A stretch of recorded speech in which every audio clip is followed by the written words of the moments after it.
তবে আমি যেটা বলবো, আজকে আমাদের এই বিশাল সমাবেশে বিশ্বের রাজধানী নিউ ইয়র্ক থেকে আমি একটা মেসেজ দিতে চাই, আমরা বিচার তার কাছে যাব না।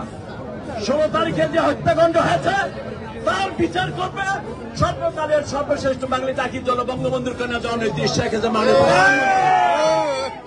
আমরা তাকে নিয়ে যাই বাংলাদেশের মাটিতে যেভাবে বঙ্গবন্ধুকে হত্যা করা হয়েছিল, মুক্তিযুদ্ধের যুদ্ধের বিচার করা হয়েছিল, জননেত্রী শেখ হাসিনা সেই কাজটি আপনাদের জন্য করবেন।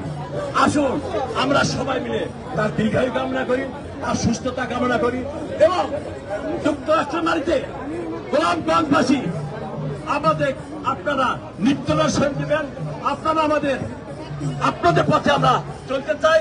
যুক্তরাষ্ট্র আওয়ামী লীগ যে কোনো ধরনের সহযোগিতা আপনারা চান, মহানগর আওয়ামী লীগ, জেলা আওয়ামী লীগ, ছাত্রলীগ, যুবলীগ, স্বেচ্ছাসেবী লীগ, শ্রমিক লীগ, কৃষি লীগ, মহিলা লীগ এবং সুধী সমাজ সবাই আপনাদের সহযোগিতা করবে, আমি এটুকু বলি। এবং আজকে যে সমাবেশ হয়েছে, এত সুন্দর পরিচালনা করেছে আজকে মিরাজ ভাই এবং বাপ্পা, অসাধারণ।